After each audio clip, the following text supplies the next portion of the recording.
어려운 일과 쉬운 일 중에 선택하면 내가 어려운 일 하겠습니다라고 나서는 사람이 어디 있겠습니까? 그 본능을 죽이는 것, 그 본성을 억누르는 그것이 죄에 대하여 죽은 자로 사는 것 아니겠습니까? 벳세다 광야에서 예수님께로부터 떡과 생선을 얻어먹은 사람들이 예수님을 자신들의 왕으로 세우려고 할 때 여러분 진짜 예수님의 마음에는 왕이 되고 싶은 마음이 눈꼽만큼도 없었을까요? 진짜 없었을까요? 아니에요. 예수님도 그 유혹에 마음이 흔들렸던 것 같아요. 그래서 제자들을 빨리 보내시고 사람들을 빨리 흩으시고 그 밤에 기도하러 가신 거예요. 예루살렘에 입성할 때 사람들이 호산나 다윗의 자손으로 오시니요 외칠 때 예수님의 마음에 흔들림이 없었을까요? 사단이 높은 곳에 예수님을 데리고 올라가서 온 천하 만국을 보이면서 나에게 절하면 내가 이 모든 것을 너에게 주겠다라고 할 때 예수님은 진짜로 마음에 고민이 없었을까요?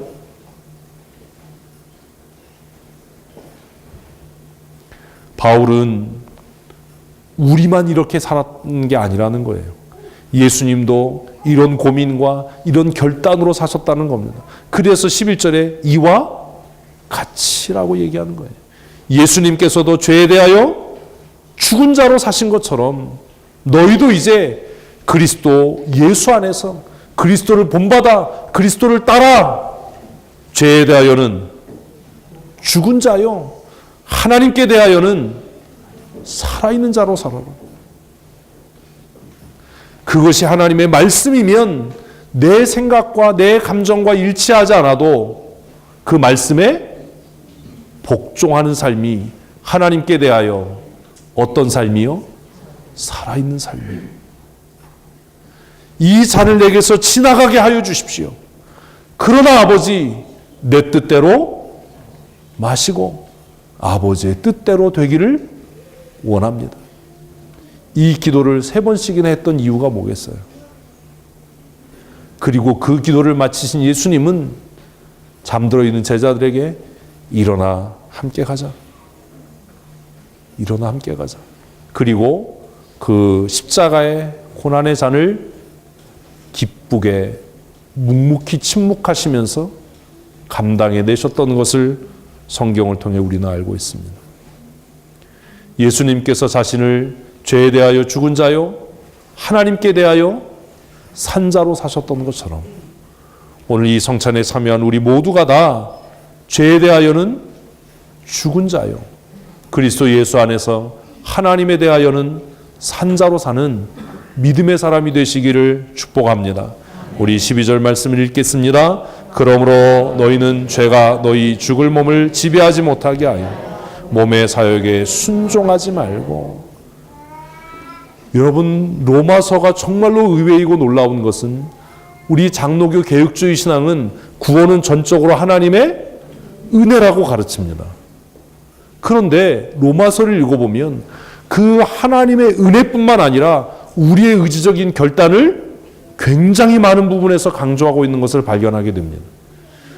정말 우리의 구원이 하나님의 온전한 은혜라면 우리가 그 구원에 대하여 아무것도 할 책임이 없다면 12절 말씀은 성립하지 않습니다. 12절은 뭐라고 이야기한다고요? 그러므로 너희가 그리스도와 연합된 자이기 때문에 너희가 하나님의 은혜로 구원받은 자이기 때문에 너희가 이제는 뭐 해야 할 게 있다는 거예요? 결단할 게 있다는 거예요. 의지적으로 결심할 게 있다는 거예요. 너희가 선택해야 되는 게 있다는 거예요. 그게 뭐지요? 죄가 더 이상 너희를 지배하지 못하게 하라. 이건 누구의 선택이라고요? 나의 선택이에요. 내 선택이에요. 그래서 로마서를 읽으면 고민하게 되는 겁니다. 구원이라고 하는 것이 하나님의 절대적인 은혜로 주어지는 것이기도 하지만 거기에는 은혜 받은 사람으로서의 뭐가 강조되고 있다고요? 책임이요. 의무가 강조되고 있는 거예요. 그러므로 너희는 죄가 너희 몸을 지배하지 못하게 해라.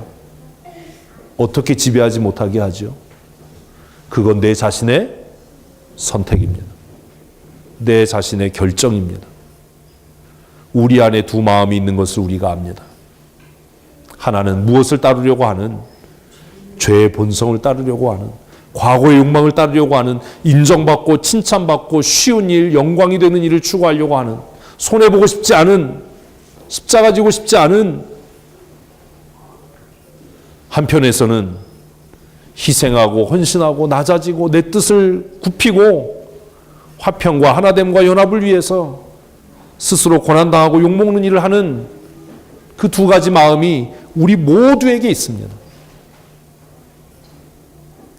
100% 악한 사람도 없고 100% 선한 사람도 없습니다. 때에 따라 우리가 무엇을 듣고 선택하느냐가 우리를 하나님의 은혜 받은 자로, 때로는 우리를 죄의 종로로 타는 자로 만드는 겁니다. 예수님께서 너희는 나를 누구라고 하느냐라고 하는 질문에 베드로가 주는 그리스도이십니다, 살아계신 하나님의 아들이십니다라고 그가 답했을 때 내가 정말로 복 있는 자다라고 칭찬받았지만 얼마 지나지 않아서 하나님의 뜻이 아니라 내 뜻을 나는 이룰 겁니다. 주님께서 십자가 지는 일은 절대로 없습니다. 내가 그 일을 일어나지 않도록 온 힘을 다해서 내가 막겠습니다라고 할 때 예수님은 조금 아까 너 반석이야, 너 정말 하나님의 은혜 받은 사람이야 라고 칭찬했던 베드로를 향해서 뭐라고요? 사단아 내 뒤로 물러가라, 너는 나를 넘어지게 하는 자다. 그 차이가 뭐지요? 우리는 매일매일 순간순간마다 선택과 결정의 기로에 섭니다. 무엇을 선택하느냐, 어떤 결정을 하느냐는 철저하게 내 자신의 책임입니다. 그래서 바울 사도는 사랑하는 성도들에게 죄가 너희의 죽을 몸을 다시는 지배하지 못하게 해야 된다. 의지적으로 결단해야 된다. 결심해야 된다. 죄가 너희를 유혹하거든 그 죄에 대하여 어떤 자로? 죽은 자로. 나는 뭐한 사람입니다? 죽은 사람입니다. 나는 명예에 대하여, 욕망에 대하여, 내 자랑에 대하여, 칭찬에 대하여 죽은 자입니다라고 고백하는 삶을 살아가라고 촉구하고 있는 겁니다. 13절 말씀을 계속해서 읽겠습니다. 또한 너희 지체를 불의의 죄에게 내주지 말고 오직 너희 자신을 죽은 자 가운데서 살아난 자 같이 하나님께 드리며 너희 지체를 의의 무기로 하나님께 드리라. 여러분 이 13절은 다 능동태로 되어 있어요. 죄의 불의의 병기로 드리는 것도 누구고? 나 자신이고요. 하나님 앞에 의의 병기로 드리는 것도 나 자신이에요. 왜 하나님이 이것을 주권적으로 하지 않으시죠? 왜 그러지요? 하나님께서 강권적으로 하시면 되는 거 아닙니까? 그래서 아까 말씀드린 구원에는 양면성이 있다라고 하는 거예요. 바울은 구원받은 성도들에게 너희의 지체를 불의의 무기로 죄에게 내주지 마라.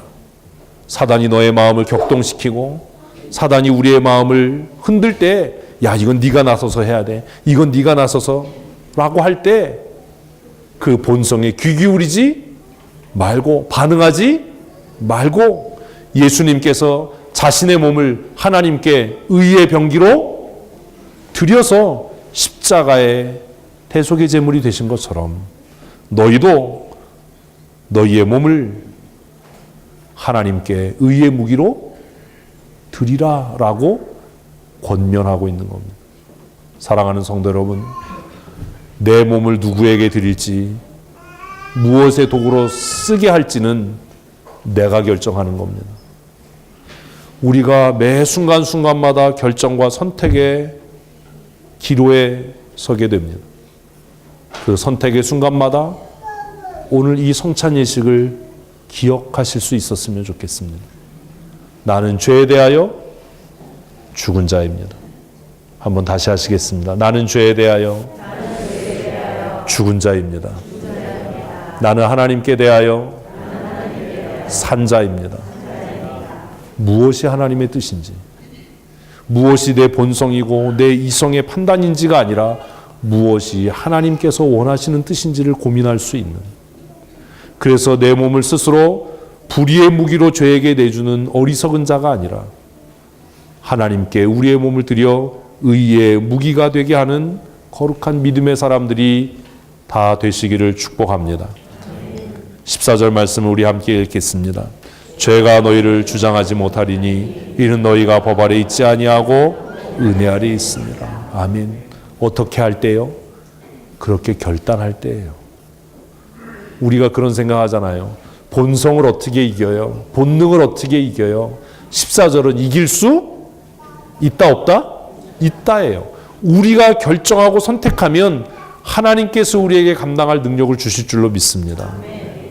이게 경건의 훈련입니다. 경건의 훈련이 성경 읽고 기도하는 것이 경건의 훈련이 아닙니다. 진짜 경건의 훈련은 뭐예요? 선택이에요. 선택. 그래서 우리가 공허한 거예요. 기도 많이 하고 성경 많이 알고 하는데 선택할 땐 무엇을 따라해요? 죄의 욕망을 따라해요. 여러분, 진짜 경건의 훈련이 성경 읽고 기도하는 거라면 목사님 중에 타락한 사람은 하나도 없어야 됩니다. 진짜 경건은 선택의 순간에 나타나는 겁니다. 돈과 명예를 선택할 것인지, 하나님의 거룩과 하나님의 영광을 선택할 것인지, 내 명분을 주장할 것인지, 교회의 화평과 하나됨을 이룰 것인지는 내가 결정하는 겁니다. 우리가 왜 성경을 읽습니까? 왜 기도합니까? 기도하는 것 자체가, 성경을 읽는 것 자체가 경건이 아닙니다. 기도하고 성경 읽는 것은 내 자신을 죄에 대하여 죽은 자로 선포해가는 과정인 거예요. 그리고 그 선포의 결과로 내가 죄에 대하여 죽은 자라고 하는 진짜 증거는 언제 나타난다고요? 선택의 때예요. 내가 뭐라고 말하는지, 내가 어떻게 행동하는지, 그것이 진짜로 나의 경건인 겁니다. 사랑하는 성도 여러분, 이제 우리가 성찬에 참여하게 될 겁니다. 이 성찬에 참여함이 죄에 대하여는 나 자신의 죽음을 선포하는 일이 되었으면 좋겠습니다. 하나님에 대하여는 우리 자신의 살아있음을 고백하는 은혜가 되었으면 좋겠습니다. 그래서 이제는 우리 모두가 선택과 결정의 순간에 죄에 대하여는 크게요. 죄에 대하여는 죽은 자요, 의에 대하여는 산 자로. 우리의 몸을 불의의 병기가 아니라 우리의 몸을 의의 병기로 하나님 앞에 드리는 믿음의 사람들이 되었으면 좋겠습니다. 얼마나 중요한 직책을 맡느냐가 중요한 것이 아닙니다. 얼마나 많은 것을 남기느냐가 중요한 겁니다. 5달란트 받은 자는 반드시 5달란트를 남겨야 합니다. 2달란트 받은 자는 2달란트를 남기면 되는 겁니다. 우리는 화려하고 돋보이고 인정받는 지위를 소원합니다. 그러나 정말로 중요한 것은 그 자리에 오르는 것이 아니라 무엇을 남기느냐입니다. 지난 2016년 한 해 동안 하나님께서 우리 각 사람에게 주신 달란트가 있었습니다. 직분이 있었습니다. 교회의 기능으로서의 사역이 있었습니다. 사랑하는 성도 여러분, 무엇을 남기셨습니까? 성찬에 참여하기 전에 우리 자신을 돌아보았으면 좋겠습니다. 지난 1년을 돌아보면서 내가 걸어온 걸음걸음마다 하나님이 주신 은혜와 화평과 화목이 있었다면 무언가 내 삶을 의의 병기로 드리려고 노력했던 것이지요. 그러나 내 삶을 돌아보면서 다툼과 분쟁이 있었다면 나는 나도 모르는 사이에 내 몸을 죄의 도구로 사용했던 겁니다. 새로운 한 해 2017년을 준비하는 이 마지막 성찬 예배를 통해서 저와 여러분 모두가 지나간 날은 다 우리가 묻어두고 이제 그리스도의 보혈로 정결케 되고 죄에 대하여는 죽은 자요 하나님의 의에 대하여는 산 자로 하나님이 우리에게 주신 은혜에 합당한 믿음의 삶 사는 하나님의 사람이 되었으면 좋겠습니다. 날마다 새로워지십시다. 날마다 변하여 하나님을 영화롭게 하는 믿음의 사람 되었으면 좋겠습니다. 우리 함께 이런 기도 제목으로 하나님 성찬에 참여합니다. 예수 그리스도의 흘리신 보혈의 피로 정결케 하시고 깨끗게 하여 주시옵소서. 죄에 대하여는 죽은 자요 의에 대하여는 산 자로 은혜에 합당한 삶 살게 하시고 날마다 변하여 새 사람 되게 하여 주시옵소서. 우리 함께 한 마음으로 기도하시겠습니다. 하나님 아버지, 예수 그리스도 흘리신 보혈의 피로 우리를 정결케 하시고 깨끗게 하여 주시옵소서. 오늘 성찬에 참여한 자들마다 하나님 우리의 죄를 하나님 앞에 아뢰며 아버지 통회하며 자복할 때 우리를 정결케 하시고 깨끗게 하셔서 하나님을 영화롭게 하는 거룩한 하나님의 사람으로 살아갈 수 있도록 주께서 은혜를 더하여 주시기를 간절히 소원합니다. 날마다 죄에 대하여는 죽은 자요 의에 대하여는 살아있는 자로 우리 자신을 하나님 앞에 쳐서 복종시키는 믿음의 사람들이 되어지게 하시고 은혜에 합당한 삶 살아갈 수 있도록 하나님께서 우리에게 베푸신 그 구원의 은혜에 감사하며 감격하며 하나님을 영화롭게 하는 믿음의 사람으로 쓰여지며 살아가게 하여 주시기를 간절히 소원합니다. 어제보다는 오늘이 더 나아지고 오늘보다는 더 내일이 나아지는 성숙한 믿음의 삶 살아갈 수 있도록 날마다 새 사람이 되는 은혜를 누리며 살아갈 수 있도록 은총 더하여 주시옵소서. 이전 것은 지나갔으니 보라 새 것이 되었도다 선언하시고 선포하시는 하나님의 말씀대로 날마다 새 사람이 되어 하나님을 영화롭게 하는 믿음의 사람으로 살아갈 수 있도록 주께서 은혜를 더입혀 주시옵소서. 오늘 이 성찬에 참여하는 자들마다 의에 속한 믿음의 사람이 되게 하시고 자신의 삶을 하나님 앞에 의의 병기로 드려 열매 맺는 거룩한 하나님의 사람이 되게 하여 주시옵소서. 성찬에 참여하는 자들마다 영생에 이르는 은혜를 더하여 주시고 날마다 풍성한 은혜와 은총 누리게 하여 주시옵소서. 우리 구주 예수 그리스도 거룩하신 이름으로 감사하며 기도합니다. 아멘. 이제 우리 성찬 예식을